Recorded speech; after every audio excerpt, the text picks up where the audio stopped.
Hello, and welcome to this training from Oxford Health Speech and Language Therapy on how to support language difficulties in children with complex needs.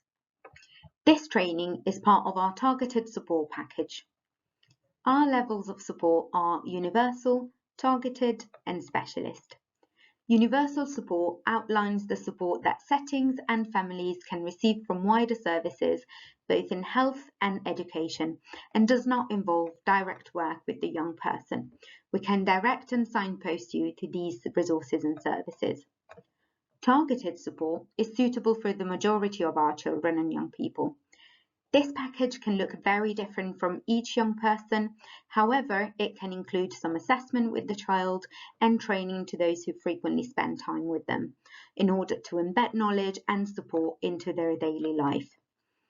Specialist support is provided for those who require direct intervention from our speech and language therapy team.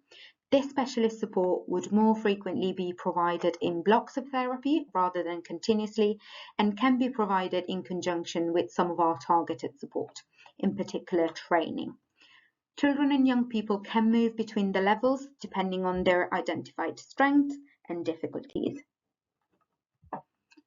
At the universal level, it is important to ensure that classrooms are communication-friendly environments and they display quality-first teaching strategies. Further information can be found on the links on this slide. If you are confident that these supports are in place, then you are ready for this targeted training.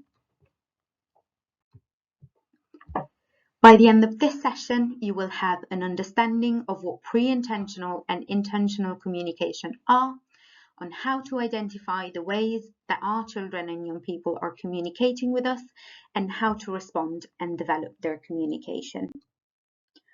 So first, let's have a look at pre-intentional and intentional communication. Pre-intentional communicators are often individuals who have not yet realized that their behaviors, such as their sounds, facial expressions, and movements, could be used to send messages to other people. Instead, they show these behaviors in response to something that they are experiencing inside them. For example, crying when they are hungry, or smiling when they see their favorite toy, or flinching when there is a loud noise. It is important for us as their communication partners to find out what their behaviors or reactions might mean, so that we can help them to learn that their behaviors are meaningful and can be used with intention to send messages to another person. People who know the child or young person best might already be aware of the child's positive or negative reactions to things. And this is a great place to start to further develop communication. The Effective Communication Assessment, ACA, is one tool that can be used to recognize how pre-intentional communicators react to their experiences. We will talk about this in the next few slides. The Effective Communication Assessment is a tool that helps you as a communication partner to see what your child and young person looks like when they like, dislike, want, or don't want something. We can do this by watching their reaction to experiences, such as eating a specific food, hearing a certain noise, moving on a roundabout, etc., and then thinking about what they might be feeling during the experience. The ACA guides you in observing the physical and vocal reactions of a learner and then deciding whether they have liked the experience or not. It can be helpful to video the experience so that you have time to interpret and identify behaviors at a later point with another person and notice any consistent patterns of behavior. For example, you might notice smiling when they like something, frowning or turning away when they don't like something. Once you have identified these patterns, you can then notice these reactions and respond to them during all experiences, which will help the child to learn that they can use these behaviors to make something happen or to make something stop. We will now look at an example of the ACA structure in relation to John being given an experience of eating jam on a toast. First, record John's responses and behaviors by videoing him while he's eating his toast and using the checklist to write down what you see, for example, his sounds and movements. Then, interpret what John's reaction might mean, or what feelings he might be experiencing. For example, he appears to like the toast. Identify any clusters of John's behaviour that you see or that you are aware of from previous experiences. For example, he repeats the same sounds every time he takes a bite. And finally, respond to John based on the information you have. For example, John made the noise, so you give him another bite of toast. It is important that you as John's communication partner are fully focused on him and his reactions so that you can respond to him in the way he wanted, which makes his behaviour seem intentional. This will help John learn that he can use this sound to get more toast and jam and develop intentional communication within this experience. So if your child is a pre-intentional communicator, we will be working towards these outcomes for you and your child. At this stage, we rely on you as the communication partner, being in tune with your child's responses and understanding what they look like when they like, dislike, or don't want something, and then responding to them. This will help the child develop an understanding that their behaviours are significant and have an impact on what happens next, and over time, to begin to use these intentionally to send a message during motivating and interesting situations. Now, intentional communicators are those who know that they can use their behaviours to send messages to another person and have two-way interactions. So what could this look like? When a child is communicating with intention, we want to think about how, why, and when they are communicating, so we can develop their skills even further. First, how does your child communicate? Do they use gestures, pointing, sounds, speech, signs, symbols, facial expressions, or any other means? We often use a combination of these to get our message across in a way that can be understood and responded to by other people. Why is your child communicating? Do they want to tell you what they want or what they like, ask for help, reject or say what they don't like, get or give information, ask questions, or any other reasons? There are so many reasons why we communicate, and we need to help our children experience all of these. And finally, when can your child experience communication? When are they most motivated to interact with you? What opportunities do you have at these times to model different means and reasons for communication? For example, during play with water, can you join them and comment splash when they are splashing, or model a request like more splash if they put your hand in the water or look at the water, or even model a rejection like no splash or stop splash if they push your hand away or look or move away. This could be done through speech, signs, symbols, the way you use your voice, or any other appropriate means. So if your child is an intentional communicator, we will be working towards these outcomes for you and your child. At this stage, we still rely on you as the communication partner, being in tune with your child's responses and providing them with different opportunities to experience a range of communication means and reasons. This will help the child develop a range of intentional communication skills, including learning how to spontaneously and independently communicate for a variety of reasons in their preferred way across situations and with support as needed. Let's now move on to an example of how you can notice all the ways a child is communicating during an experience. In this section, we will be thinking about a pre-intentional communicator, so someone who has not yet realized that their behaviors can make something happen. However, what we will talk about is still relevant to our intentional communicators, as it guides our observation of how and why they are communicating.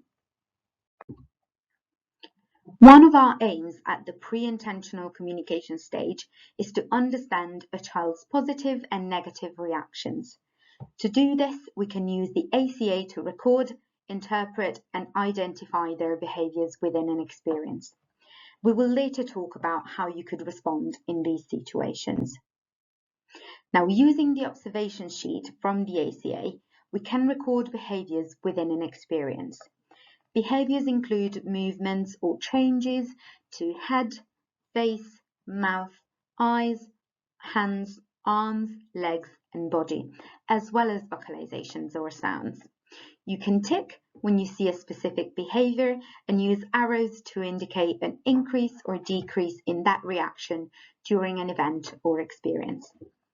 We can then interpret what emotion the child might be feeling within the effective communication sections by commenting if it was a positive, neutral, or a negative reaction, such as they wanted it, didn't mind it, or didn't like it. The example we'll be looking at is Jay, who is a 3 years and 2 months old boy. He has visual impairments, reduced physical movements, and limited control over his body. Jay is developmentally delayed across all areas, including in his use and understanding of language. Now, we had 8 activities or events during which we observed Jay. For each activity and experience, we recorded Jay's behaviours within the ACA observation sheet. In the first activity, Mum sang to Jay. We saw that his head activity increased and he turned it to the left and right. He smiled and his mouth opened and closed. His eyes also opened and closed and he was looking around. He moved his arms as well. When Mum paused her singing, all movement stopped. When Mum started singing again, his eyes opened, he looked around and he smiled. Within the Tony box activity, similar reactions were observed. Once we had all the reactions on the sheet, we thought about Jay's emotions towards the various events. In the first part of the activity, it was felt that Jay was a little startled, but then liked Mum singing. He had a neutral or waiting reaction when she paused and liked it when she started singing again. When the Tony box activity started, he appeared momentarily confused, but then seemed to enjoy the music. Towards the end of it, Jay appeared to be growing tired of the Tony box. Before we can further interpret Jay's behaviour and assign meaning to them, we want to look at the recorded reactions more in detail and identify any repeated behaviour. In this case, Jay showed increased head turning from side to side when new music started, as if reaching for the sound source. He gave big smiles consistently while he could hear the music, both when Mum was singing and when the box was playing. His eye movement increased, both in scanning, so looking side to side, and opening and closing them. He appeared to be scanning when new music started and to be blinking more when he could hear the music. Some arm movements were also observed when something new started.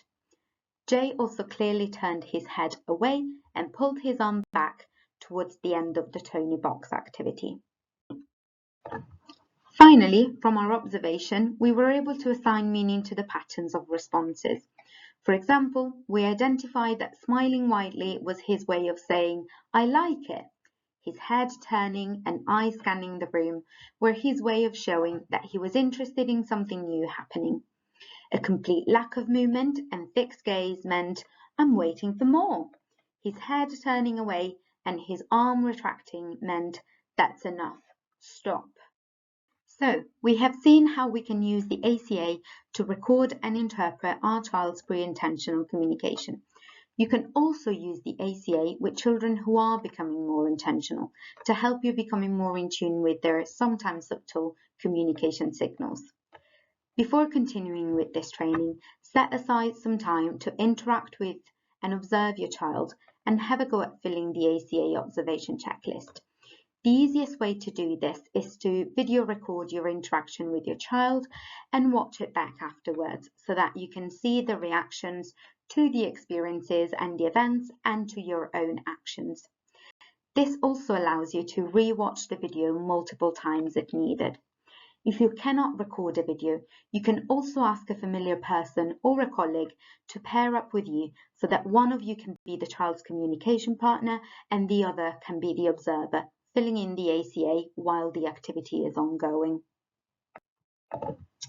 The final section of this training is all about the ways you can respond to your child's intentional or pre-intentional communication signals. The second aim of the pre-intentional communication stage for you as a communication partner is to provide a response to the child's reactions so that they appear intentional.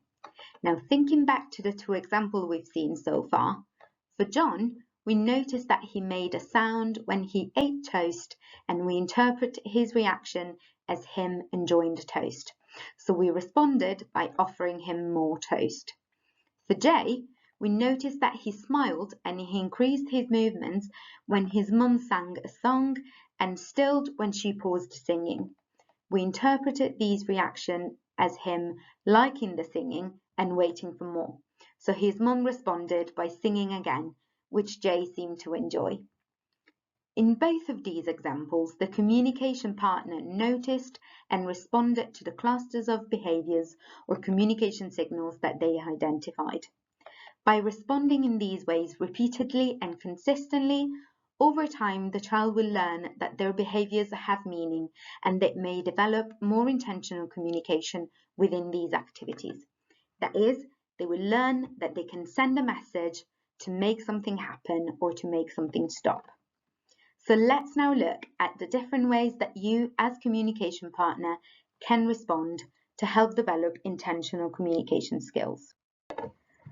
First of all, using sensory cues such as sound, sight, touch, or smell can help children understand more about locations or events within their day, such as where they are going, what they are doing, or what might be happening next.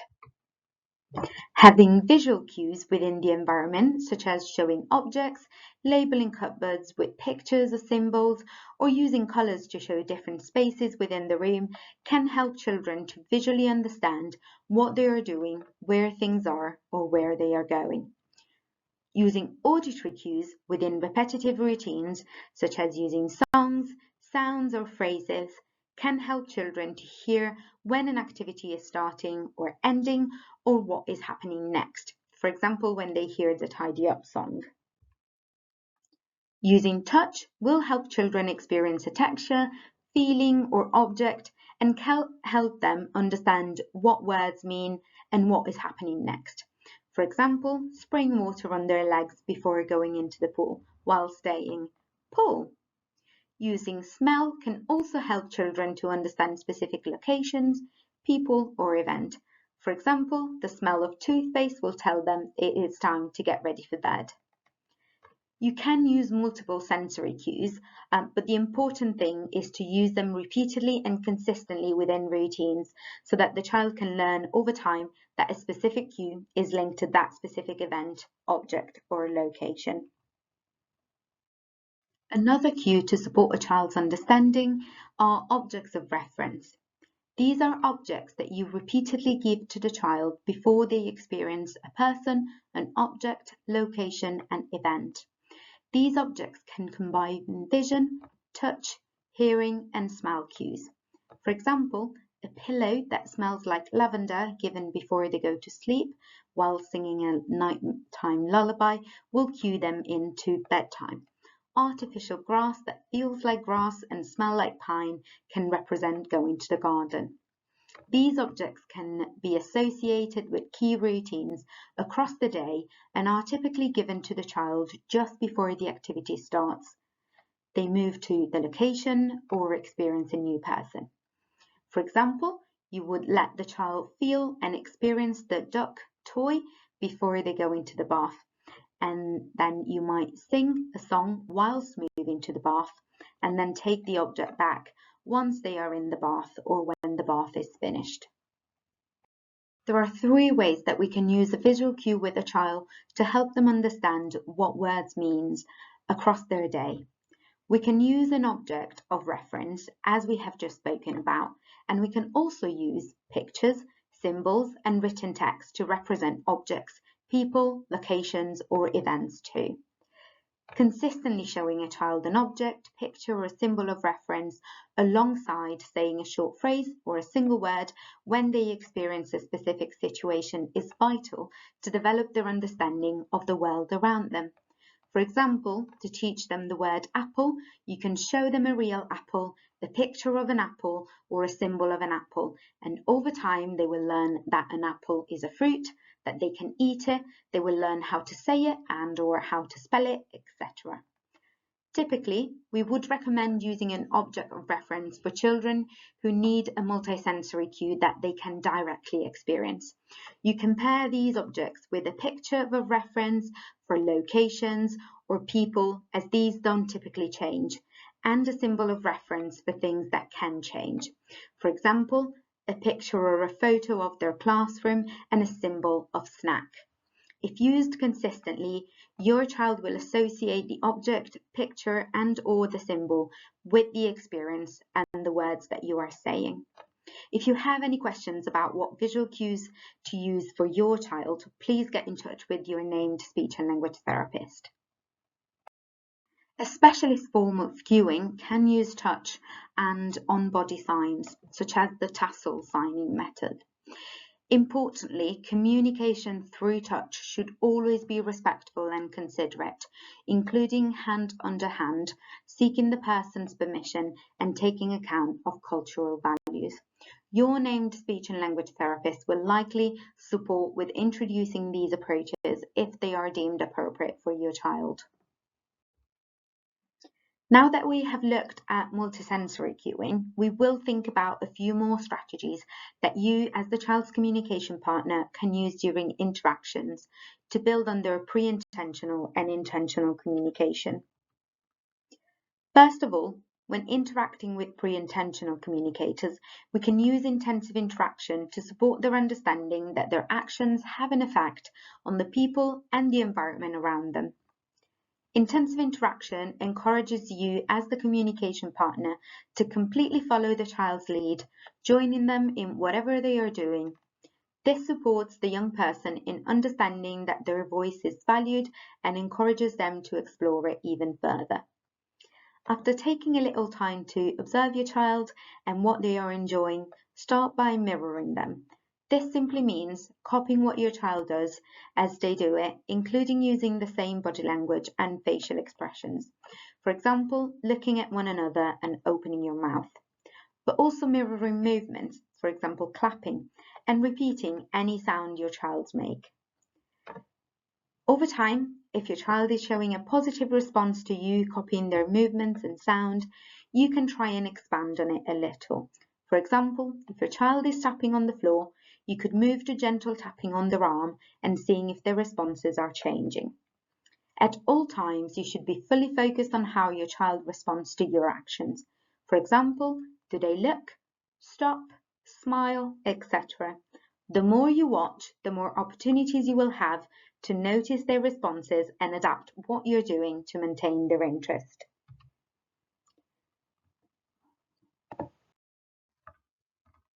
Another way to build on a child's or young person's pre-intentional communication to move towards intentional communication is to show them that their actions can affect the world around them. This is most notably done through cause and effect games or toys that can cause physical changes to their world. For example, pushing a button or having a toy light up, or pushing a sword in the pop-up pirate barrel and having the pirate bounce up. However, cause and effect games can also happen with people. You can teach this to your child by always responding in the same way to specific actions that they make. For example, when they lift their arms up, you might tickle them. If they smile when you have danced to the music, you might do it more.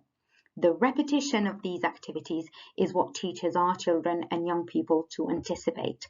Through lots and lots of repetition, they will start to understand that they can use their actions and behaviors to create a response.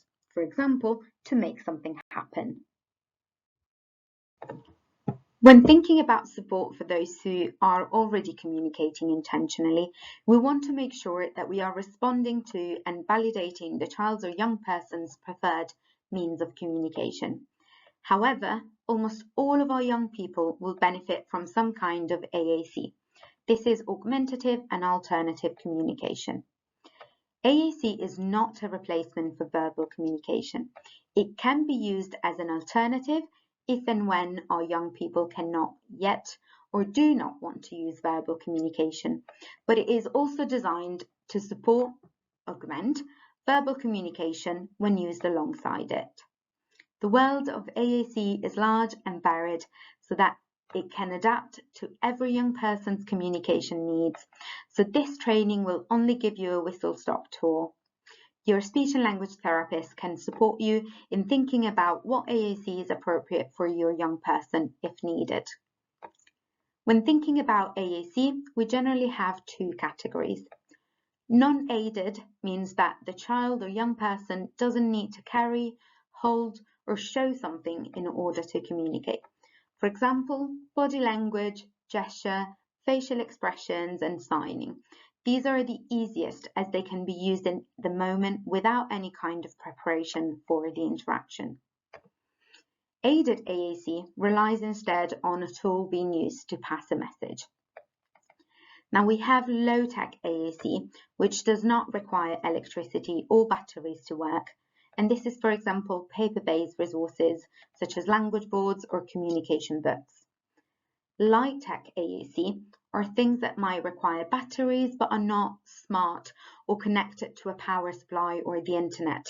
And these are, for example, switches or tools that allow you to pre-record a message. High-tech AAC devices can be considered smart. They need charging or power and are often more complex, such as communication apps on an iPad.